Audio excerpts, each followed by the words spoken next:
The island of Sodor has many beautiful sights. There are green fields and hills.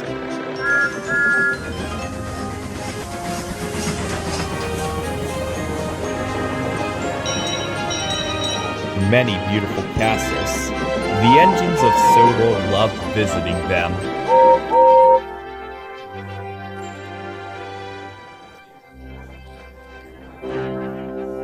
One day, James was dropping visitors at a ruined castle. Once upon a time, a king had lived there. "I'd like to be a king," thought James. "Kings are in charge and tell everybody what to do." Down the hill from the castle, Edward and Percy arrived. They were to shunt trucks. Percy had never worked there before. "Do look at the castle," peeped Percy excitedly. "I wonder who used to live there." "A king and queen," said Edward.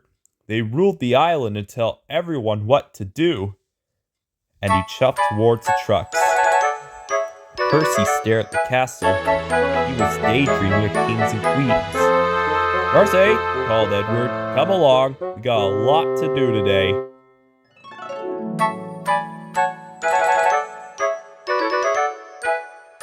"Waiting for passengers is boring," huffed James. But then he remembered what Edward and Percy were working near the castle. "There'd be much more fun to visit them," he said. Edward and Percy were waiting to be coupled up when James chuffed in. He was very excited about the castle. "Percy," he whistled, "I've had an idea. Let's play a game." Percy looked pleased.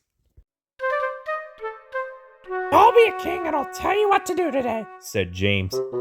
"That'll be fun." Percy liked the idea of having fun, but Edward thought James's idea was silly. "You have to be clever to be a king," he said wisely, "and know the right thing to do." "I always know what to do," huffed James. Edward laughed. That made James cross. "I'll show Edward that King James knows best," he wheezed. Edward was now coupled up to his trucks. Percy thought his looked like troublesome trucks. "Don't worry," said Edward. "I'll be back soon. If you can't manage trucks, wait for me and I'll tell you what to do." And Edward steamed slowly away. The truck started to moan and groan. "No, you don't!" He clattered and shattered. Percy knew they were going to be trouble. James had been watching Percy. "If I want to be a king, I must tell Percy what to do," he thought, "because I know best." Percy was shunting the trucks as hard as he could, but they wouldn't move. They were being very difficult. James chuffed to a halt. "Percy," he whistled loudly, "I am the king today. I will tell you what to do."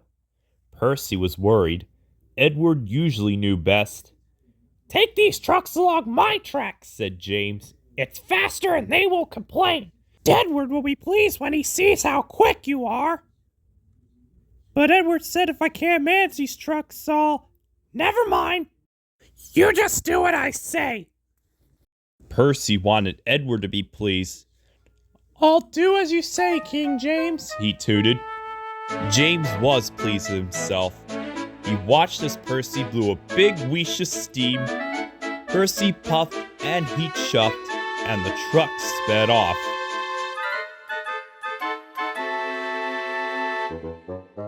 James let out a whoosh of steam. He did know best.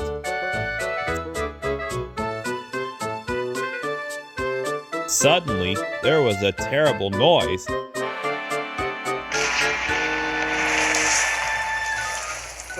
As the dust cleared, James saw what had happened. The trucks had run into Thomas, who was waiting on the track. Luckily, no one was hurt, but his load of stone had spilled all over the lines, and one of the trucks had come off the rails, knocking over a telephone pole. "Percy!" cried Thomas. You're not supposed to be on this track. James was shocked. Then, there was another loud crash. It was Edward. His wheels had struck the telephone pole and he was derailed. James knew this was all his fault, and he didn't know what to do. The telephone line was down, so no one could call for help. Thomas couldn't move. He was stuck amongst the trucks, and Percy couldn't move either. I'm sorry, Edward, cried James. I can't be a king. Don't know what to do. I don't know best. Edward reached that out with a big cloud of steam. I know what to do, he cried. James, you must go and get help. James knew Edward was right, and he steamed off as fast as he could.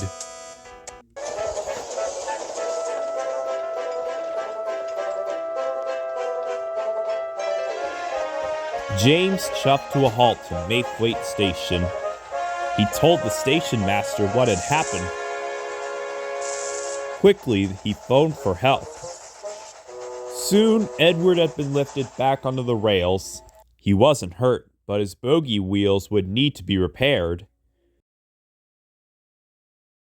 James chuffed into the shunting yards. Sir Topham Hatt was very cross.